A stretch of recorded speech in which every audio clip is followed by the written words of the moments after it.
Hello guys, আশা করি সকলেই ভালো আছেন। ভিভো নাম শুনলে আমাদের মনে কি আসে? প্রিমিয়াম ডিজাইন আর অসাধারণ ক্যামেরা। কিন্তু ভাই, ভিভো তাদের পরবর্তী জেনারেশন ফ্ল্যাগশিপ অর্থাৎ ভিভো X300 এ এমন কিছু ফিচার্স নিয়ে আসছে যা শুনে আপনাদের চোখ কপাল উঠতে বাধ্য হবে। বাজারে এই ফোনটির বেস ভেরিয়েন্টের দাম 80 থেকে 85 হাজার টাকার আশেপাশে রয়েছে। এত দামে এই ফোনটি কি আসলে ফ্ল্যাগশিপ কিলার হবে, নাকি কিছু জায়গায় আমাদের বড় ধরনের কম্প্রোমাইজ করতে হবে?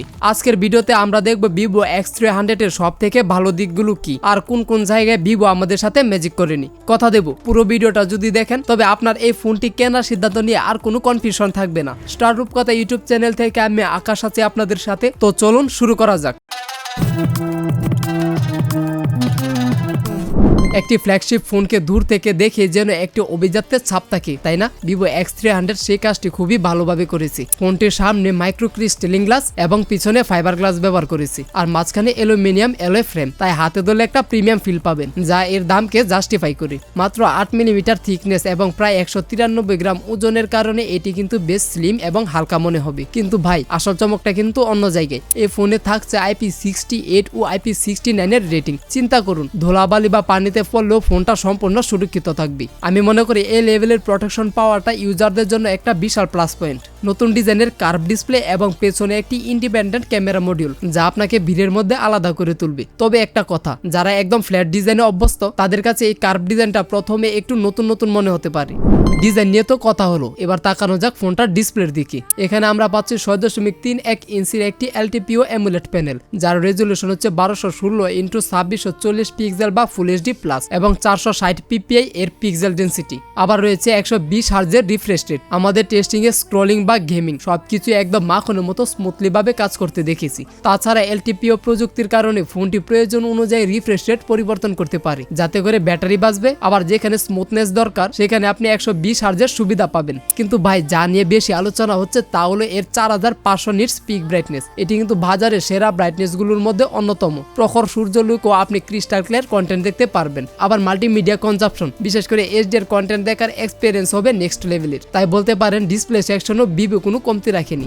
ডিসপ্লে যেমন ভালো তেমনি ডিজাইনও প্রিমিয়াম। কিন্তু আসল কথা হলো এই ফোনটি প্রসেসর বা পারফরমেন্সে কতটা শক্তিশালী। এ দামের একটা ফোন থেকে আমাদের এক্সপেকটেশন থাকে আকাশ ছোঁয়া। ভিভো X300 এ আছে মিডিয়াটেক ডাইমেনসিটি 9500 চিপসেট, যা একটি 3 nanometer ফেব্রিকেশন প্রসেসে তৈরি। এর থেকে অন্তত স্কোর পেয়েছি 33 লাখের উপরে। বলা চলে এই চিপসেটটি বর্তমান সময়ে সবচেয়ে শক্তিশালী ফ্ল্যাগশিপ চিপসেটগুলোর মধ্যে একটি। আবার সাথে পাচ্ছেন LPDDR5X আলট্রা টাইপের 12GB র্যাম এবং UFS 4.1 টাইপের 256GB স্টোরেজ ভেরিয়েন্ট। র্যাম ও রমের কম্বিনেশন মানে হলো সুপার ফাস্ট ডেটা অ্যাক্সেস। এক কথায় অ্যাপ ওপেনিং, গেমিং লোডিং বা মাল্টিটাস্কিং সবকিছুই হবে চোখের পলকের স্পিডে। আপনারা যারা হেভি গেমার তাদের জন্য এই পার্টটা। গেমিং এর বেলায় BGMI, কল অফ ডিউটি বা জেনসিন ইম্প্যাক্টের মতো হেভি গ্রাফিক্সের গেমগুলো এখানে সর্বোচ্চ সেটিংসে আরামসে খেলতে পারবেন। যেমন পাবজিতে HDR গ্রাফিক্সে এক্সট্রিমি, আবার স্মুথ গ্রাফিক্সে আলট্রা এক্সট্রিমি সেটিংসে 120 fps ফ্রেম রেটে খেলা যায়। এক কথায় পারফরমেন্সে কোনো সন্দেহ নেই। কিন্তু হিটিং ইস্যু, হ্যাঁ, একদিকে ডায়মন্ডসিটি 9500 খুবই শক্তিশালী, তারপর আবার হাই ইন্টেন্সিটি গেম,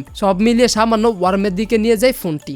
যাই হোক, এই ফোনটি রান করছে Origin OS 6 best on Android 16। আবার 5 বছরের মেজর আপডেট এবং 7 বছরের সিকিউরিটি আপডেট দেবে এই ফোনটি। বলতে পারেন সফটওয়্যার অপটিমাইজেশন এবং আপডেটের ব্যাপারটা এখানে একটা বড় ভূমিকা রাখছে।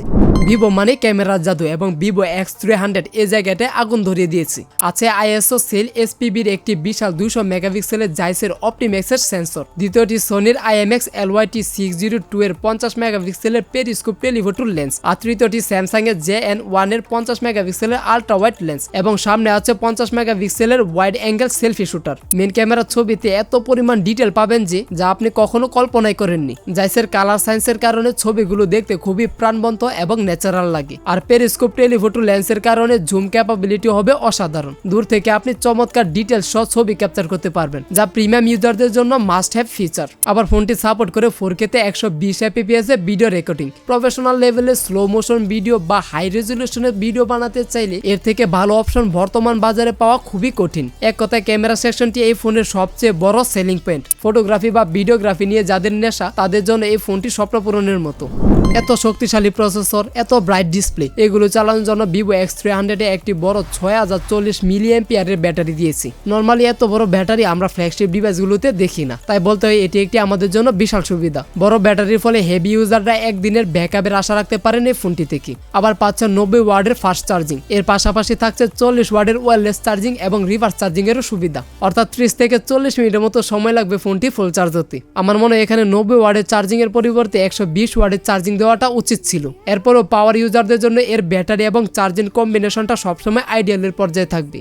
তো চলুন, এতক্ষণ যা আলোচনা করলাম তার ভিত্তিতে Vivo X300 এর ভালো মন্দ দিকগুলো কি এবং দাম অনুযায়ী ফোনটি আমাদের জন্য কেমন হবে তা দেখে নেওয়া যাক। ভালো দিকের কথা বলতে গেলে প্রথমেই বলতে হয় 200 মেগাপিক্সেলের জাইসের ক্যামেরা, তারপর Dimensity 9500 চিপসেট এবং UFS 4.1 এর ROM ও LPDDR5X আলট্রা র্যামের কম্বিনেশন, তারপর আবার 4500 নিটস পিক ব্রাইটনেস, তার উপরে আবার 6040 মিলিঅ্যাম্পিয়ার ব্যাটারি এবং 90 ওয়াটের চার্জিং এর সাথে 40 ওয়াটের ওয়্যারলেস চার্জিং। আবার একসাথে পাচ্ছি IP68 ও 69 এর রেটিং এবং শেষে 4K তে 120 fps এ ভিডিও রেকর্ডিং এর সুবিধার কথা না বললেই নয়। আর মন্দ দিকের কথা বলতে গেলে বাংলাদেশে এর প্রত্যাশিত মূল্য 80,000 টাকা প্লাস, আবার 3.5 মিলিমিটার জ্যাক নেই এবং তার পাশাপাশি মাইক্রো SD কার্ড ব্যবহারের কোনো সুবিধাও নেই। তারপর আবার মিডিয়াটেকের চিপসেটের কারণে গেমিং এর সময় হালকা একটু গরম হতে পারে ফোনটি। ওকে গাইস, যদি আপনাদের বাজেট 80,000 টাকার উপরে থাকে এবং আপনাদের প্রায়োরিটি থাকে প্রিমিয়াম ক্যামেরা, ডিসপ্লে ব্রাইটনেস ও ফাস্ট চার্জিং, তাহলে Vivo X300 চোখ বন্ধ করে আপনাদের জন্য একটি দারুণ অপশন হতে পারে। এটি স্পষ্টত প্রিমিয়াম ইউজারদের টার্গেট করে এটি বানানো হয়েছে।